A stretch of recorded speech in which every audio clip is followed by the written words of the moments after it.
first up, yesterday, what's today? Yeah, Saturday, Florida State had a scrimmage. I'm just going to go through some notes. I had about a 30-minute phone call or two after the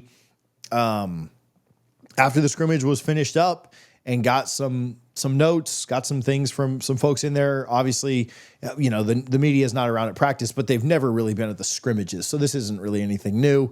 And we typically do kind of hear some news and notes coming out of them. I thought that Castellano, so just here we roll, right? Like I'll go through some of the things I heard, Richie, and then we can kind of talk about it.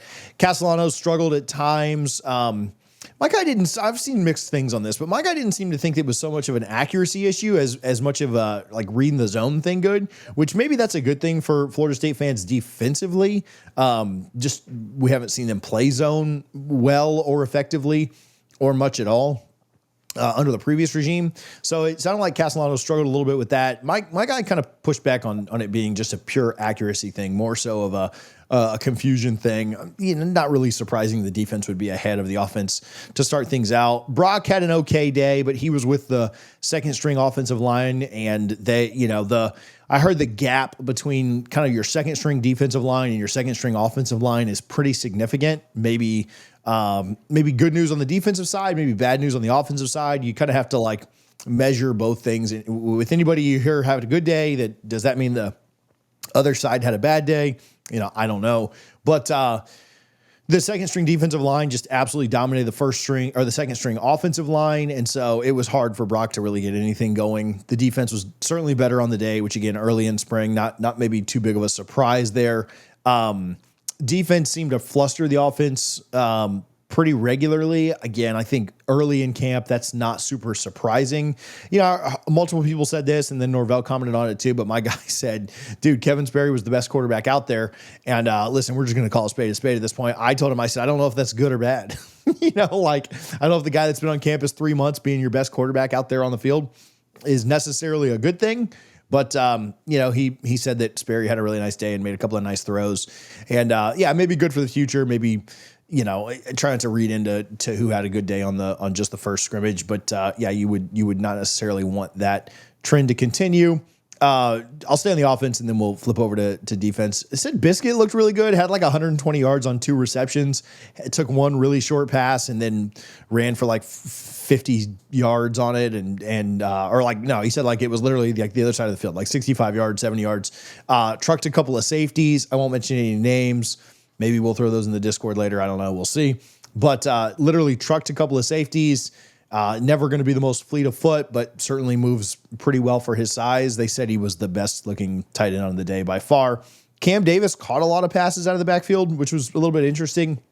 Obviously had a big drop to start the year last year, but using him in kind of a pass catching role is pretty impressive. Lucas had a really nice 40-yard touchdown run.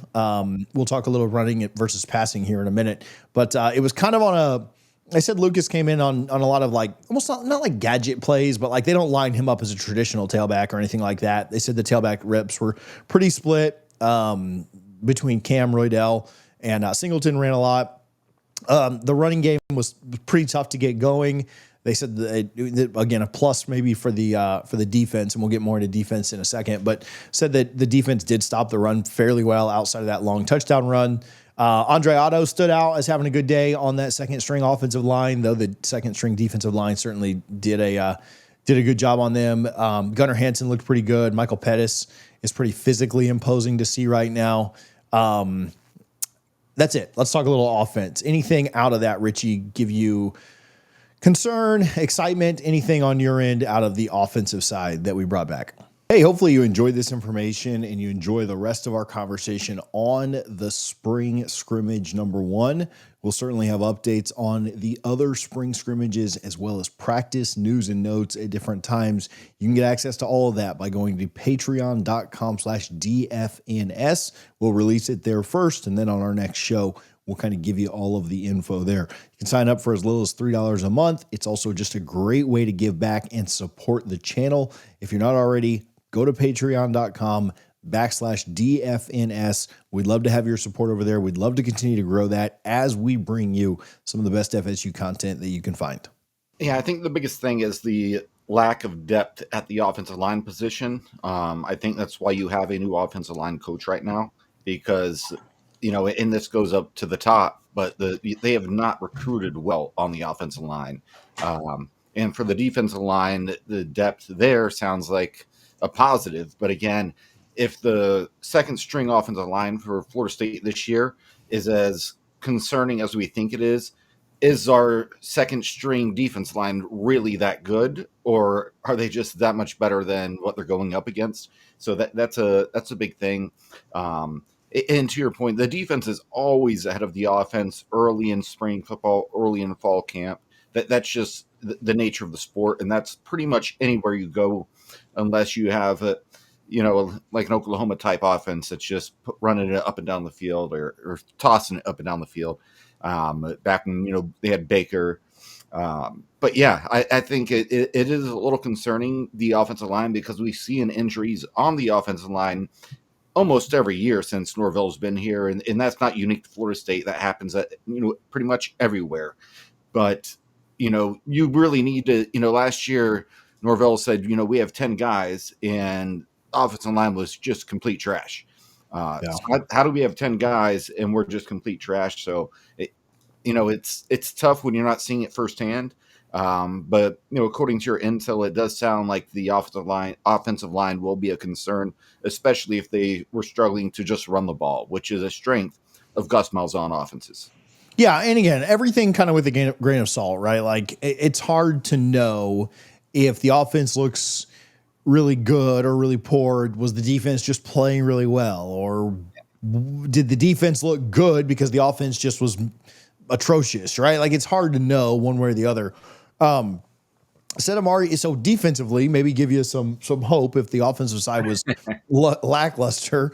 Again, hopefully the defense didn't just look good because of the offense struggling. But again, it is new. It is, these are the first times you're getting going really with a new quarterback, a new OC, a new offensive line coach, 4 new offensive linemen. This is not like, I don't think anything I heard was super shocking. Amari Williams looked really good. I was a name that, they said that he looks, pretty good to go, pretty, like locked in, like set on the defense side of the ball, was making plays, and a name that he was pretty excited about seeing out there. Your other starters, McCray, Williams, the other Williams, James Williams from Nebraska, and Darrell Jackson, who Jackson they did a good job. The defense certainly won the day. But the defensive line did a fairly nice job. On the running game, I asked what was the problem with the running game? It was like the defensive line just beating guys, and this was encouraging. They said the linebackers fit gaps a lot better. They said that the linebackers really did a good job of getting downhill, closing off running lanes. They said Juice Cryer, Caleb Lavelli, the transfer from UNC, young kid, and then Omar Graham all looked really good. Herring looked good, transfer from, I believe, Memphis. They said the linebackers, the words used, again, not my words, someone else's. The words used were night and day difference from last year. Now, is that a new offense? Is that a new, is that the offensive line not being good? I don't know, right? How do you judge how good the linebackers were when you don't really know how competent the offense is yet? Again, I don't know. But just the way they looked yesterday, linebacker play was a lot better. And linebacker play is certainly a concern of mine right now. Maybe a little less after scrimmage one, but there's a long way to go until you face off against Alabama and the horses and studs that they've got. But linebacker play is something that I think needs to continue to trend up and get better. And so, encouraging to hear that. Defensive backs, Arnaud, Rawls, Lester all stood out at DB. I heard Quindarius Jones, was good. Like really, they said the entire secondary looks really good. How much of that is, the offense, again, not having their best day? I mean, I'm sure it plays into it some, but they're a lot more aggressive, and in zone, they mix up the looks a lot. And, they are certainly, how did he kind of described it as like they are like a point of emphasis is trying to force turnovers. And I think Florida State did we have 7? Did we force 7 turnovers last year? Was that the number? It was just an abysmally low number, like a half a turnover a game for the entire season. And that's just insanely bad. And so, yeah, that's a huge point of emphasis and something that they seem to do a better job with yesterday. Relatively clean game, a couple of DPIs, one delay of game and offsides, not a ton of penalties. It sounds like they weren't really calling holdings, one way or the other, or on the offensive line. So, that could factor into some of that. But a relatively clean game, a relatively good amount of, scrimmage, a good amount of focus, good intensity, all things like, do they care this year? Certainly, didn't seem to last year, whether that was in practice or not. I think they really like Jake Weinberg, not to go too heavy on the special teams. Richie, I listened to an old episode where we broke down our favorite plays in FSU history, and 4 of my 5 were special teams plays. So maybe that's just what I do on this channel. But they said that Weinberg was described as both a sniper and being able to hit anything, and then also have an absolute cannon. They said he hits 55-yard field goals, and they land 2/3 up the. They're not just falling over for the crossbar. They're hitting 2/3 up the way, on the net, which is encouraging, right? You want a kid that can absolutely boom it. And Fitzgerald did a good job of that last year, and you may continue to have that. Jalen Lucas, Singleton, Danzy, all kind of your punt returners, kick returners. That was in an outside portion, just obviously, punting in the indoor and kicking in the indoor a little bit different. But, and my guy didn't go out and watch that, but he said those are kind of your guys that have been lining up there.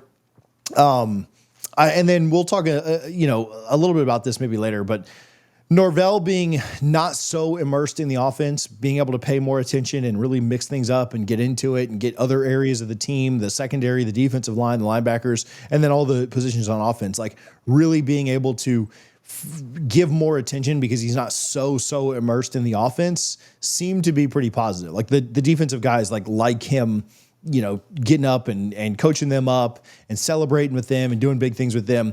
Whereas typically he's just completely zoned in on the offense and not paying attention to other things. So I don't know how successful overall the whole Gus Malzahn thing will be from a down to down perspective.